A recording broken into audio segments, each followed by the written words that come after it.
लोगों को पता है, पहले कैलकुलस में पढ़ाया गया था आपको डिफरेंशिएशन। क्या पढ़ाया गया था? डिफरेंशिएशन के बारे में। तो डिफरेंशिएशन और इंटीग्रेशन, डिफरेंशिएशन में जनरली क्या करते थे, रिकॉल करवा देता हूँ। जैसे यहाँ पे फॉर्मूला अप्लाई करते थे, स्टैंडर्ड फॉर्मूला गिवन होता था, ऐसे हम इसको सोल्व करते थे। अगर यहाँ डी पे पावर एक्स पावर एन का डिफरेंशिएशन निकालना है एक्स के रिस्पेक्ट में, तो ये हो जाता था n x power n minus 1। तो ये डिफरेंशिएशन था। डिफरेंशिएशन में देखिए यहाँ पे क्या था, एक्स पावर एन था, अभी पावर क्या हो गया, एन माइनस 1, मतलब एक से पावर क्या हुआ है, रिड्यूस हो गया है, कम हो गया है, ठीक है। लेकिन इंटीग्रेशन में क्या होता है, पावर का क्या होता है, ऐड होता है। पावर क्या होता है, ऐड होता है, पावर ऐड होता है, ठीक है। वैसे इंटीग्रेशन और डिफरेंशिएशन दोनों क्या होता है, एक दूसरे का बिल्कुल अपोजिट होता है। मतलब क्या होता है, इंटीग्रेशन को बोल सकते हैं एंटी डेरिवेटिव। क्या बोल सकते हैं, एंटी डेरिवेटिव। क्या बोल सकते हैं, एंटी डेरिवेटिव, एंटी डेरिवेटिव। और इसको रिप्रेजेंट किससे करते हैं, इंटीग्रेशन को इस साइन से रिप्रेजेंट करते हैं।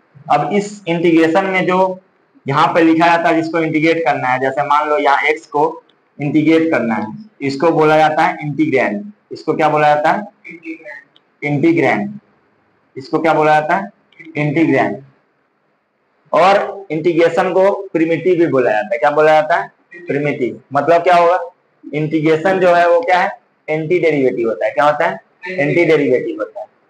लेकिन एंटी डेरिवेटिव का मतलब क्या है, समझने वाली बात यह है कि जैसे मान लो यहाँ पे एक्स स्क्वायर का डिफरेंशिएशन, एक्स स्क्वायर का डिफरेंशिएशन क्या होता है, 2x। क्या होता है, 2x। अब इसी को हम आगे फर्दर सोल्व करेंगे, कैसे कोरिलेट कर रहा हूं ये देखना आप। तो यहाँ d x square is equal to क्या होगा, 2x dx। क्या हो जाएगा, 2x dx। अब हम बोथ साइड इंटीग्रेट करते हैं, क्या करते हैं, बोथ साइड इंटीग्रेट करते हैं। तो बोथ साइड इंटीग्रेट करेंगे। अब ये कांस्टेंट है, तो ये कांस्टेंट क्या होगा, बाहर आ जाएगा, यहाँ x dx हो गया। क्या हो गया, x dx। और मैंने अभी बताया कि इंटीग्रेशन और डिफरेंशिएशन क्या रहता है, एक दूसरे का अपोजिट होते हैं। मतलब एक दूसरे को क्या करेंगे, कैंसिल आउट कर देंगे। तो यहाँ पे क्या बचेगा, एक्स स्क्वायर। अब ये 2 को इधर भेज देंगे तो क्या हो जाएगा, यहाँ पे एक्स स्क्वायर बाई 2।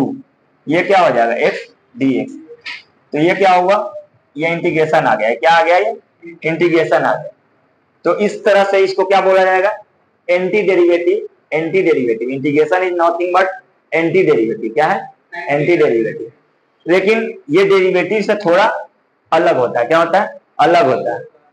इसमें स्टैंडर्ड रहता है, इसमें फॉर्मूला, इसमें भी फॉर्मूला रहेगा इंटीग्रेशन में भी, लेकिन कई बार आपको बिल्कुल अलग तरीके से सोल्व करना होगा, ठीक है। अभी देखते हैं कि यहाँ पे मैंने देखा कि यहाँ पे क्या रखा हुआ है, यहाँ क्या रखा हुआ था, एक्स रखा हुआ था। यहाँ पे एक्स का पावर कितना था, 1 था। और यहाँ पे कितना है, एक्स स्क्वायर बाई 2। यहाँ पे कितना है, एक्स स्क्वायर बाई 2। इसका मतलब क्या है, पावर क्या हुआ, एक से क्या हो गया, 2 हो गया। तो मतलब क्या हुआ, इंटीग्रेट हो रहा है। क्या हो रहा है, इंटीग्रेट हो रहा है। तो अब समझने वाली बात ये है, देखिए कैसे आगे। जैसे यहाँ पे मैं बात कर रहा था, अभी समझा ही रहा हूँ एंटी डेरिवेटिव। जैसे अगर मान लो यहाँ पे x रहेगा, यहाँ n+1 का डिफरेंशिएशन निकालना है, तो क्या होगा, यहाँ पे n+1, यहाँ पे क्या हो जाएगा, n+1 इंटू में x का पावर 1 माइनस 1। तो ये क्या हो जाएगा, n+1 n, ठीक है। तो वैसे ही मैंने बोला इंटीग्रेशन के लिए, तो इंटीग्रेशन क्या हो जाएगा, इसका किसका इंटीग्रेशन हो जाएगा, x पावर n का अगर इंटीग्रेशन निकालेंगे, क्या निकालेंगे, x पावर n का इंटीग्रेशन निकालेंगे, मतलब दोनों साइड इंटीग्रेट करेंगे, यहाँ x पावर n को dx के इसमें। तो क्या होगा, यहाँ पे x power n+1 upon n+1। तो ये क्या निकल के आई है, ये क्या है, ये एंटी डेरिवेटिव। यही इंटीग्रेशन का फॉर्मूला है। जब यहाँ x पावर n रहेगा तो क्या करेंगे, कोई भी अगर ऐसा क्वेश्चन दिया हुआ है तो यहाँ पे क्या करेंगे, यहाँ एक्स स्क्वायर dx है, तो इसका क्या हो जाएगा इंटीग्रेशन, x 3/3 और प्लस c। ये c क्यों आता है, ये जो c है इसका क्या यूज होता है, यहाँ पे c इंटीग्रेशन के कोई भी इनडिफिनिट इंटीग्रेशन में हर जगह के क्या आता है, सी आता है। क्यों आता है सी, क्यों आता है सी, उसके लिए मैं अभी एक्सप्लेन करने वाला क्यों सी आता है। जैसे लेट्स सपोज यहाँ एक्स स्क्वायर है, एक्स के रिस्पेक्ट में डिफरेंशिएशन निकाल रहे हैं, तब क्या होगा, यहाँ पे 2x आएगा, ठीक है। अब यहाँ पे एक्स स्क्वायर प्लस 2 है, क्या है, एक्स स्क्वायर प्लस 2 है, तब भी क्या आएगा, 2x आएगा। मतलब चीजें बदल गई, यहाँ पे सिर्फ एक्स स्क्वायर था, यहाँ पे क्या है, एक्स स्क्वायर प्लस 2 है। यहाँ पे क्या है, अगर मान लो एक्स स्क्वायर माइनस 3 है तो भी क्या आएगा, 2x आएगा। इसका मतलब क्या है, ये कांस्टेंट के वजह से भी, कांस्टेंट अभी अगर मान लो इसको इंटीग्रेट करेंगे तो इंटीग्रेट करने पर हमेशा क्या आएगा, एक्स स्क्वायर बाई 2, हमेशा इंटीग्रेशन क्या आएगा, एक्स स्क्वायर बाई 2, हमेशा क्या आएगा, एक्स स्क्वायर बाई 2। लेकिन यहाँ पे किसका है, ये जो दिया हुआ है वो गिवन है, वो तो क्या है, अलग अलग है। यहाँ एक्स स्क्वायर प्लस 2 है, यहाँ एक्स स्क्वायर माइनस 3 है, तो चीजें हमारी क्या हो गई, डिफरेंट हो गई। इसका मतलब क्या है, इसीलिए यहाँ पे सी ऐड करने की जरूरत पड़ती है, इसीलिए क्या करने की जरूरत पड़ती है, सी। और ये जो सी होता है वो कांस्टेंट वैल्यू देता है, और ये कांस्टेंट आर्बिट्ररी कांस्टेंट होता है। क्या होता है, आर्बिट्ररी कांस्टेंट। वो अकॉर्डिंग टू क्वेश्चन में जो इन्फॉर्मेशन है उसके अकॉर्डिंग हम सी का वैल्यू निकाल सकते हैं, अदरवाइज सी लगा के छोड़ेंगे, क्योंकि कांस्टेंट के जगह पे कुछ भी आ सकता है। क्या आ सकता है, कुछ भी आ सकता है। और इसका ज्योमेट्रिकल मीनिंग जो होता है वो क्या बताता है, फैमिली ऑफ कर्व्स के बारे में बताता है। किसके बारे में बताता है, इनडिफिनिट इंटीग्रेशन। कौन सा इंटीग्रेशन, इनडिफिनिट इंटीग्रेशन। क्या होता है, इनडिफिनिट इंटीग्रेशन क्या बताता है, फैमिली ऑफ कर्व्स के बारे में। किसके बारे में, फैमिली ऑफ कर्व के बारे में रिप्रेजेंट करता है। तो अभी आपने देखा कि जो इंटीग्रेशन है वो क्या होता है, इंटीग्रेशन या प्रिमिटिव होता है, वो क्या होता है, एंटी डेरिवेटिव होता है। क्या होता है, एंटी डेरिवेटिव होता है। और दूसरा आपने ये भी देखा कैसे एंटी डेरिवेटिव होता है, कैसे हम निकाल रहे हैं। जैसे यहाँ पे ये गिवन था, इस dx को इधर लाके भेजे, इस dx को इधर लाके दिए, यहाँ dx आ गया। अब ये d पे इंटीग्रेशन लगा, इधर भी इंटीग्रेशन इधर भी लगाएंगे तो ये इंटीग्रेशन एज इट इज आ जाएगा। ये d से इंटीग्रेशन कैंसिल कर देगा तो क्या होगा, x पावर n प्लस 1, और ये n प्लस 1 यहाँ था तो ये क्या हो गया, अपॉन में आ जाएगा। तो ये इसका डायरेक्टली फॉर्मूला क्या हो गया, कोई भी ऐसा अगर रहे पावर में तब क्या लिखेंगे, x power n plus 1 upon n plus 1। अब इस पे 2-4 एग्जाम्पल दिखाता हूं मैं आपको, जो नए बच्चे हैं उनको समझ में आएगा। जैसे यहाँ पे क्वेश्चन दे दिया गया आपको, क्वेश्चन क्या दिया गया है, क्वेश्चन यहाँ ये दिया गया है कि यहाँ x पावर 3 dx है, ऐसा दिया हुआ है, इसका इंटीग्रेशन निकालना है। तो क्या हो जाएगा, अकॉर्डिंग टू फॉर्मूला, यहाँ पे क्या था फॉर्मूला, x पावर n था, dx था, इसका फॉर्मूला क्या था, n plus 1 upon n plus 1 plus c। तो जब यहाँ x पावर 3 dx है तो क्या होगा, यहाँ पे x power 4 plus c, answer हो गया। फिर अगला क्वेश्चन बताया, यहाँ पे मान लो ऐसा दे दिया x पावर q dx, तो फिर आप सोचोगे कि अरे सर यहाँ पे तो x पावर 3 है और यहाँ तो 1 अपॉन है, तो हम जानते हैं इसको, बेसिक जानते हैं, इसको क्या लिख सकते हैं, x पावर माइनस 3, और ये क्या लिख सकते हैं, dx। तो ये क्या हो जाएगा, x power minus 3 plus upon plus c, ये क्या होगा, आंसर। अब जैसा डिफरेंशिएशन में जानते हैं, दूसरा फॉर्मूला है डिफरेंशिएशन में जानते हैं, क्या होता है, log x का डिफरेंशिएशन x के रिस्पेक्ट में। अगर यहाँ a बेस है, ये log x base a, x के रिस्पेक्ट में डिफरेंशिएट करना है, तो क्या हो जाएगा 1/x, क्या हो जाएगा 1/x, क्या हो जाएगा 1/x, और क्या हो जाएगा 1/log a, क्या हो जाएगा log a e बेस पे। अगर अलग है तो हम बेस अपने मन से ही लिए हैं, तो log x का क्या हो जाएगा 1/x, और 1/log a कांस्टेंट है नॉर्मली। वैसे जनरली हम पढ़ते हैं क्या, सिंपल 1/x, क्या पढ़ते हैं, सिंपल 1/x, क्योंकि हम एज्यूम करके चलते हैं कि ये a बेस पे नहीं है, e बेस पे नहीं है, समझ रहे हो। वैसे अगर कहीं पे लिखा हुआ है 1/log a तो कोई घबराने की जरूरत नहीं। क्यों, क्योंकि यहाँ प्रॉपर्टीज होती है log की, ये क्या हो जाएगा log x e बेस पे और log a e बेस पे। अब log a क्या है, कांस्टेंट है, इसीलिए 1/log a बाहर लिखा जाएगा, और log x का क्या होगा 1/x, क्या होगा 1/x। तो ये नोट डाउन कर लेना। मैं आपको पीडीएफ फाइल बाद में दूंगा, अभी तो नहीं दे सकता। अभी आप खुद से नोट डाउन कर सकते हो एक एक चीज को। तो log x बेस a पे है, ये प्रॉपर्टीज होता है लॉगरिथम का। किसका प्रॉपर्टीज होता है? लॉगरिथम का प्रॉपर्टीज होता है। इसलिए हमने log x का क्या लिखा, ये कांस्टेंट था तो ये कांस्टेंट रह जाएगा, और log x का क्या होता है 1/x। लेकिन क्या होगा, इसको मैं मिटा दे रहा हूँ। लेकिन यहाँ लिखने के क्रम में क्या लिखा जाता है ये देखना है। लिखने के क्रम में क्या लिखा जाएगा, इसको सिंपल log x है, x के रिस्पेक्ट में क्या होगा 1/x, क्या होगा 1/x।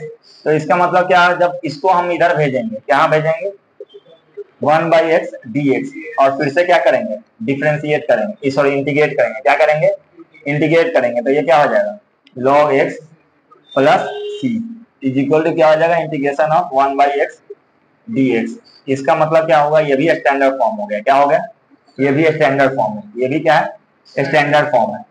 तो ऐसे ही आपको जितना भी, ये सेकेंड फॉर्मूला हो गया, वैसे ही आपको यहाँ जैसे sin x का लिखा जाता है, किसका लिखा जाता है sin x का, क्या होता है cos x, क्या होता है cos x। इसका मतलब क्या है cos x का इंटीग्रेशन, फिर से dx को इधर भेजे और इंटीग्रेट किए, तो ये क्या हो जाएगा, ये क्या हो गया c प्लस sin x, क्या होगा। तो ये आपके बुक में भी गिवन है, आप देख लीजिएगा वहां से, ऐसे चलता है। ये हो गया थर्ड। वैसे ही फोर्थ का होगा, यहाँ पे जैसे cos x का क्या होता है, cos x का sin x का क्या होगा, sin x का क्या हो जाएगा माइनस cos x प्लस, क्या हो जाएगा cos x प्लस c, क्या हो जाएगा minus cos x plus c। वैसे ही आप डिफरेंशिएशन अगर आपको याद है तो आप निकाल सकते हैं। जैसे 1/1 प्लस एक्स स्क्वायर है, क्या है, तो इसका क्या हो जाएगा tan इनवर्स x, क्या हो जाएगा tan inverse x plus c। अब यहाँ पे ये भी लिखने वाली बात ये है, ये तो हो गया आपका। यहाँ पे मैंने आपको बताया इंटीग्रेशन के बारे में मैंने बताया कैसे ये इंटीग्रेशन और डिफरेंशिएशन आपस में कोरिलेटेड है। फिर मैंने आपको फॉर्मूला लिख के दिया जो कि आपको बुक में भी मिल जाएगा। बट कहीं ये रहेगा क्वेश्चन, अगर मान लो ऐसा क्वेश्चन दे दिया है एक्स स्क्वायर माइनस, या ऐसा क्वेश्चन दे दिया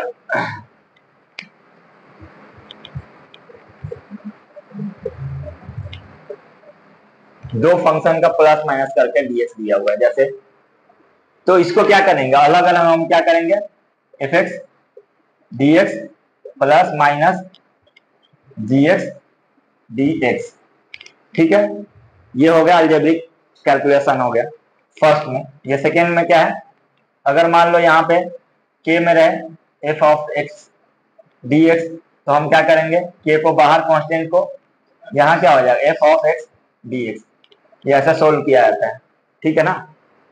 तो ये नोट डाउन कर लिए होंगे आप लोग, ठीक है।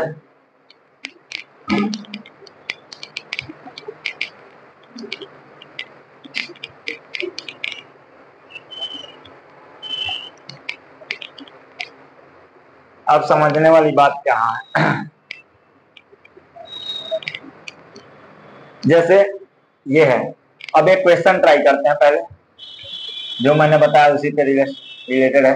जैसे अगर यहाँ क्वेश्चन दे दिया, यहाँ x³ minus x square plus root x upon root x dx, ऐसा क्वेश्चन मिल जाए, तो कैसे सोल्व करेंगे इसको, फटाक से बताना।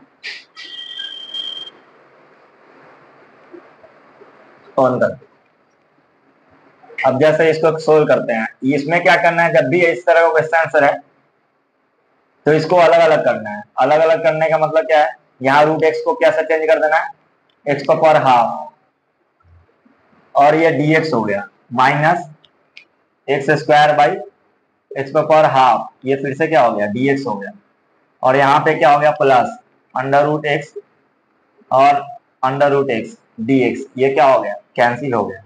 अब यहाँ पे इसको कैसे लिख सकते हैं, आपने पढ़ा होगा बेसिक्स में, x power m upon x power n को क्या लिख सकते हैं x power m minus n, क्या लिख सकते हैं x power m minus n।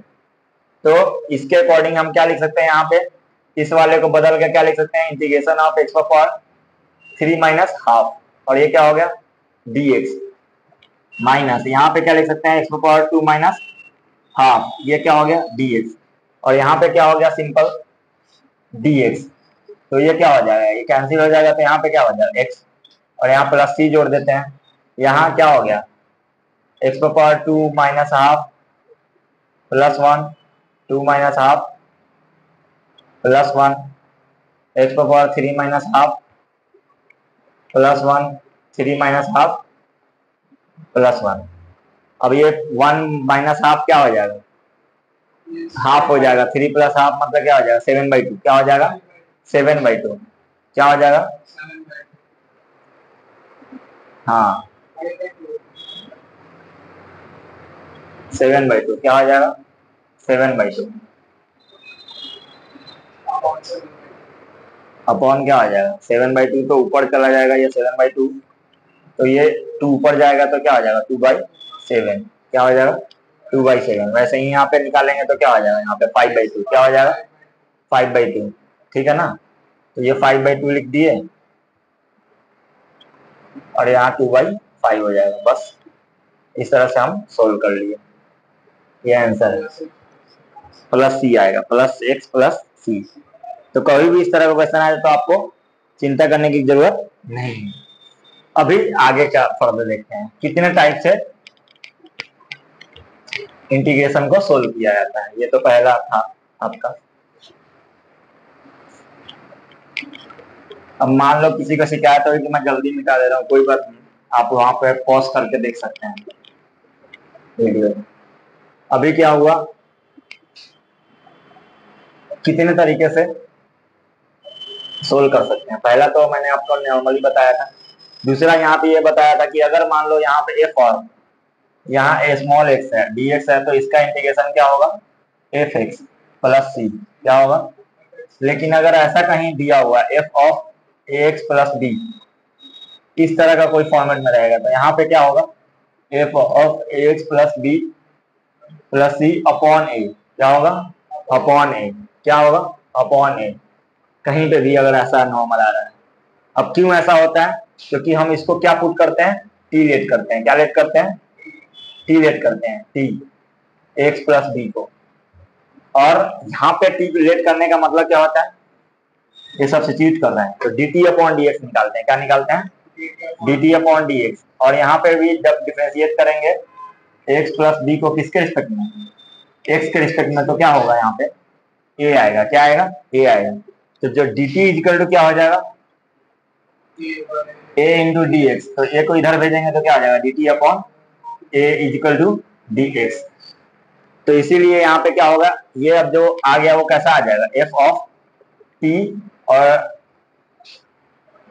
Upon ए, और यहाँ क्या हो जाएगा डी टी। अब ये क्या होता है 1/a बाहर आ जाएगा क्योंकि कांस्टेंट है, तो यही क्या हो जाएगा एफ ऑफ टी प्लस सी, इसीलिए मैंने ये लिखा है।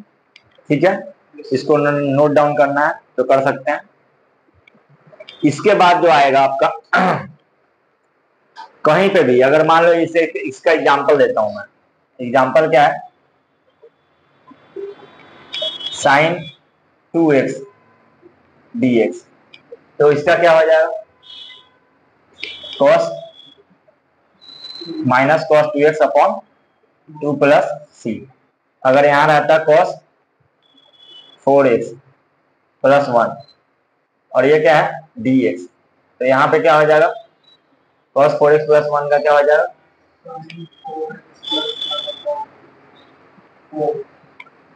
अपॉन 4 प्लस सी, ये आंसर हो जाएगा।